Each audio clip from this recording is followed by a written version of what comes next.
Hello, in this video we will talk about Western blotting.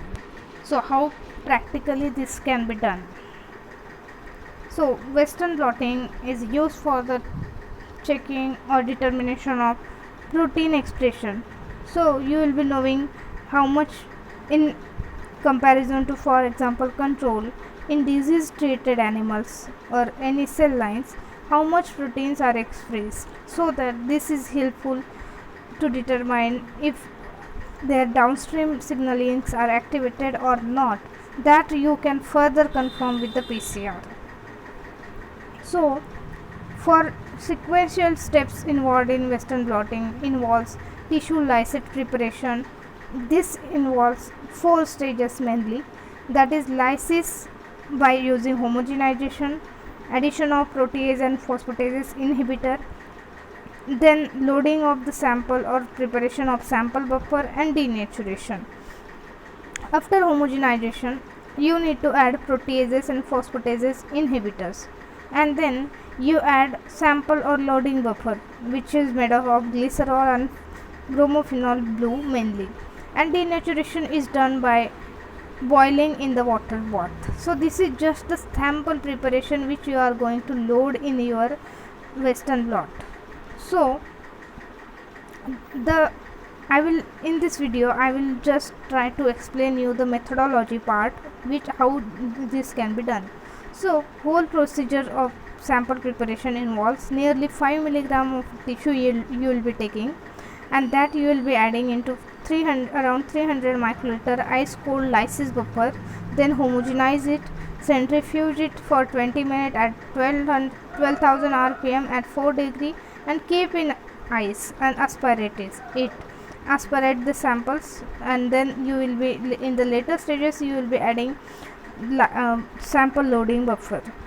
So lysis is done because it breaks down the cell membrane to separate proteins from the non-soluble parts of the cell.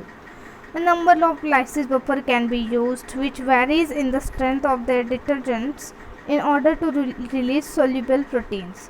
These proteins found predominantly or exclusively in subcellular locations such as nucleus or mitochondria, and that can be enriched with fractionation kit. So for example, these are various lysis buffer, that is NF40, RIPA, then Tris HCl. Suppose for example an NP40 is used for whole cell lysate, then RIPA buffer is used for nuclear or mitochondrial separation. Tris HCl buffer is used for cytoplasmic separation. So I have just mentioned the lysis buffer which you use in the homogenization of tissue samples. So it involves Tris, EDTA, NaCl, NP and SDS, and the composition and quantity is given here. Second step is addition of proteases and phosphatase inhibitors. The question is when to add this into the sample. So immediately before homogenization, above mixture of which involves PMF, sodium vanadate, sodium fluoride and phosphatase inhibitors, just before the homogenization you need to add, because immediately following cell lysis, proteolysis and dephosphorylation and denaturation begins to occur, and this activity should be kept to minimum by preparing samples on ice or at 4 degrees Celsius, and by adding proteases and phosphatase inhibitor fresh to the lysis buffer. So in the composition of this lysis buffer, proteases and phosphatase inhibitors, the use of sodium fluoride is inhibitor of serine and threonine phosphatases. Orthovanadate is inhibitor of tyrosine phosphatases, and PMSF is inhibitor of serine proteases. So next step is mixing the samples with loading buffer. So loading buffer involves Tris, SDS, sucrose, beta-mercaptomethanol, bromophenol blue. So we will see the use of each one of these. So SDS causes proteins to become negatively charged by their detachment to SDS ions. The SDS wrapping around the polypeptide backbone causes protein denaturation.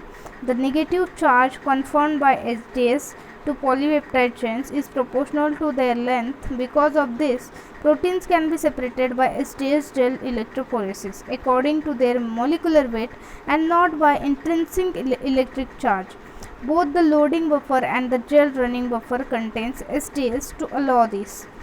Second reagent is beta-mercaptoethanol or DTT. This further removes the tertiary and quaternary structure by reducing intramolecular and intermolecular disulfide bonds, converting proteins to a linear form. Third agent is glycerol. It is used because it increases sample density, so loaded samples can sink to the bottom of the well and promoting even protein loading by minimizing the sample overflow from the cell. Next reagent is bromophenol blue, which enables the visualization of protein migration throughout the gel electrophoresis.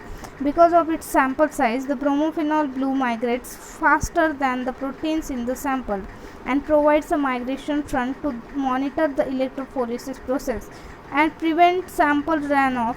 Bromophenol blue is just a dye which is used to check the sample run. So,